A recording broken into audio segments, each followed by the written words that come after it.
Alright, hello Newsroom, I'm Lorenzo. Thank you so much for joining me this evening. Good to have you on.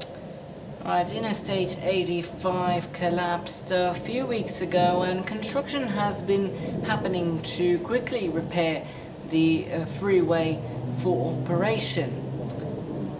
Joining me now is Lorenzo. He is on the scene there in Atlanta. And Lorenzo, tell us what you know on this collapse.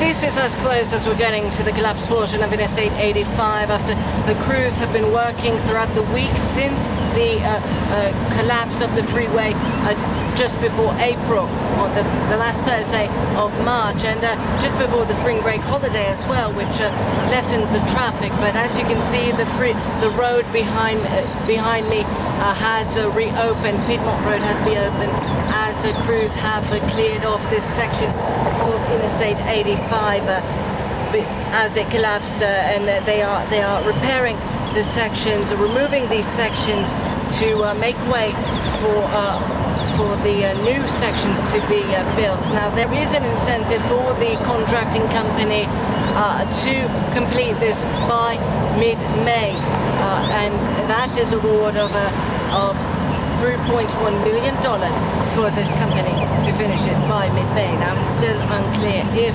that is going to be done by that date, but the City of Atlanta has put a deadline on this construction, and that is by June 15th, and still unclear if they're ever going to make it to that point, but we certainly hope that will happen. But traffic has been lightening up in certain parts of the city, people trying to bypass this area of the collapsed portions of Interstate 85. Now, one person has been formally charged with the crime of arson and criminal property damage in starting this fire, and his name is Basil Elabey, and he has been charged, as I said, with arson and criminal property damage. We're starting this fire. Now, GDOT tells me they store fiber optic cables under the overpass and several other overpasses like it around the state and city, but that is not reportedly caught on fire after Basil set a shopping cart on fire after doing drugs in this area of the overpass just there behind me, just past that sign right there. And the crews are working hard to fix those portions of the collapsed freeway, make it easy for reopen the freeway for travel to get back down to the city. Lorenzo?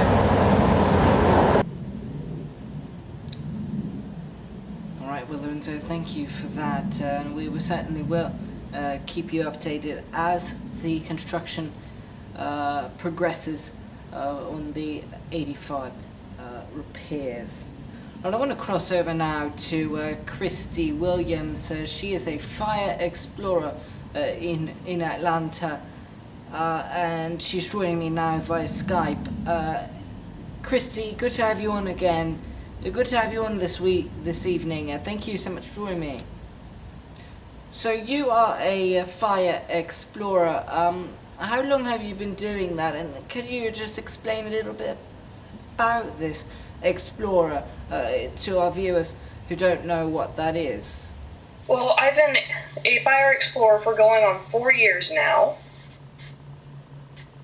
and Skills USA in Cambridge, I have been able to explore my career field way more by going to state and everything.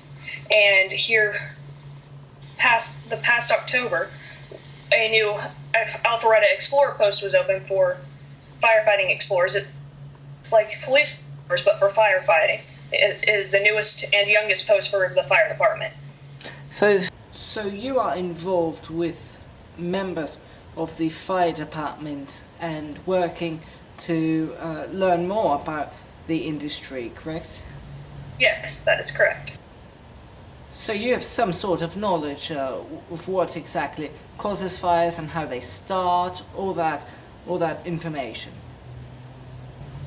Yes, I do. So let's get to the 85 collapse, because as we know, there was a huge fire under the overpass that we saw under the overpass, and do you know exactly what could have caused that large fire, besides the drugs that the reports were getting, besides the drugs that started this fire?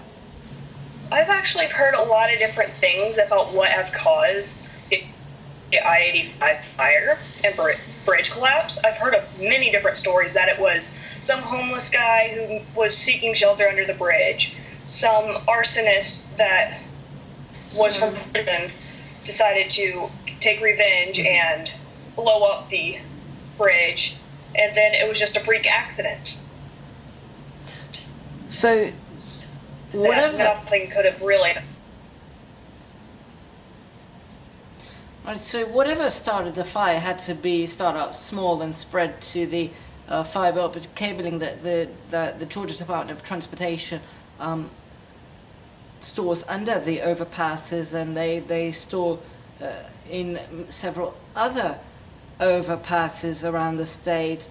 Could you tell us a little bit about the fiber optic cabling that caught fire spread to it?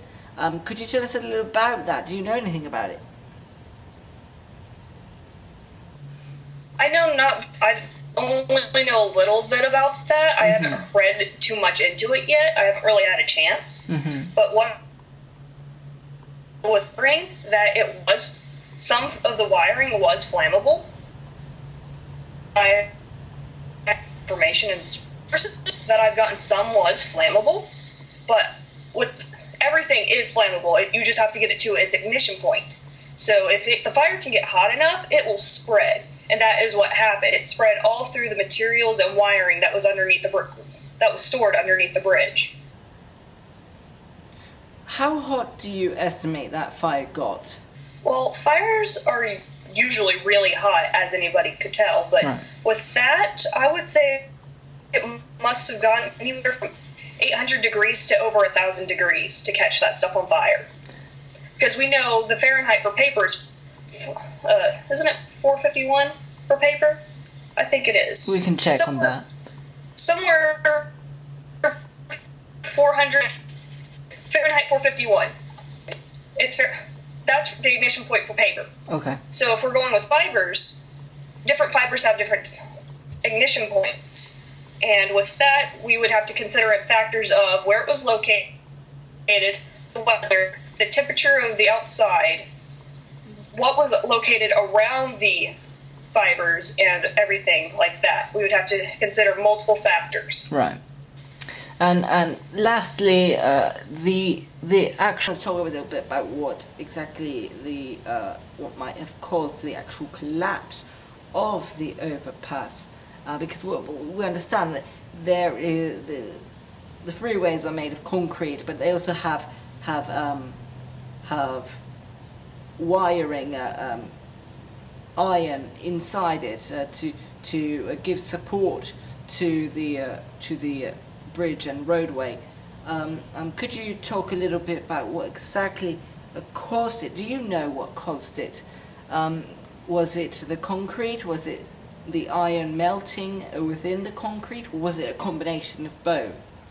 Combination, because fire has been known to be able to crack certain rocks and things.